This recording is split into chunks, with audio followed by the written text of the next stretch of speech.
Morning student, myself Preeti Kohli will be continue the chapter 2, the rise of English East India Company. Let me start our topic, the European powers in India.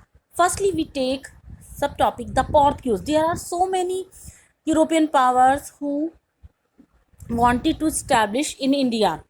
Firstly सबसे पहले पोर्तुगीज मैंने यहाँ पर establish करने के लिए सोचा था। फर्स्ट वास्को डिगामा जो कि पोर्तुगीज सेलर था, उसने भी 1498 में Good Hope, Cape of Good Hope में यहाँ पर से होता हुआ वो कालीकट केरला पर इंडिया में इस्टेब्लिश कर ली थी। अब यहाँ पर उसने गोवा को भी कॉन्कर कर लिया, जीत लिया था और कॉमर्शियल और पॉलिटिकल पावर यह भारत में इस्टेब्लिश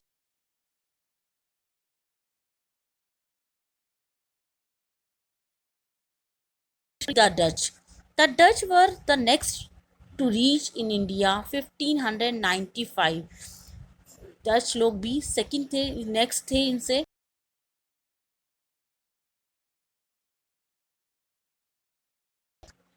स्थापित करने के लिए कुछ ईयर्स बाद वो उन्होंने यहाँ पर स्टैब्लिश की थी।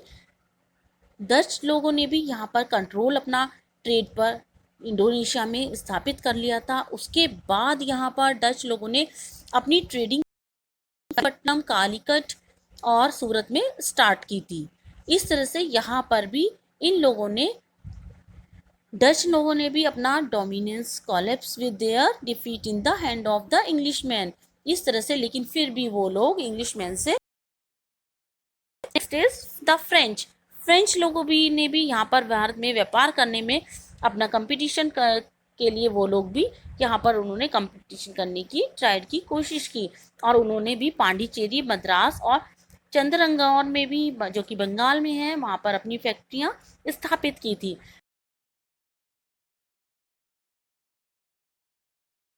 उसका रिजल्ट ये हुआ कि कार्नेटिक वॉर हुई। फाइनली दे डिफीटेड और वो लास्ट में हार जाते हैं।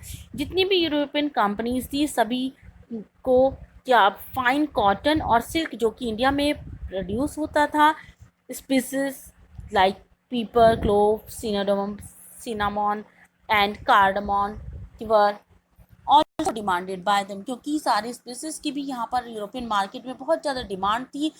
तो नेचुरली ये जो अदर कंपनियां थी वो इनकी यूरोपियंस की राइवल्स थी, इसलिए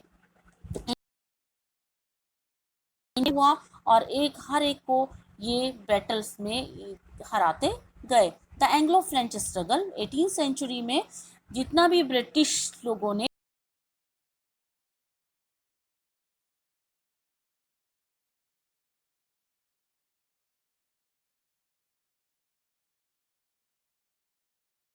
had been defeated and had turned towards the spice trade in the Indonesia island. Therefore, nearly 20 years, 1763, the French English fought for the control for the trade and territories of India. Up taking advantage of the decline of the Mughal Empire, political establishment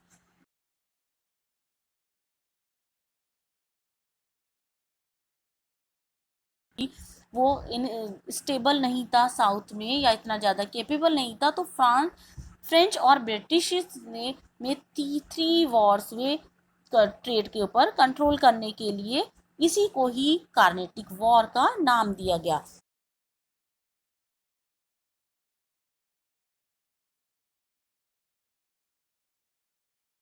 के बीच में Carnatic war start हो गया और यहाँ पर India में British और France दोनों ही कंपनियों के बीच में आपस में क्लैशेस थे। 1948 में इंडिया में ये यूरोप वॉर स्टार्ट हुआ। व्हेन द वॉर एंडेड, जब 1748 में ये वॉर का एंड हुआ तो it ended in India too, Bharat में भी इसका वॉर का अंत। रिजल्ट क्या हुआ? Neither side made by territorial gain, but the rivalry between the two powers over trade and territory continue.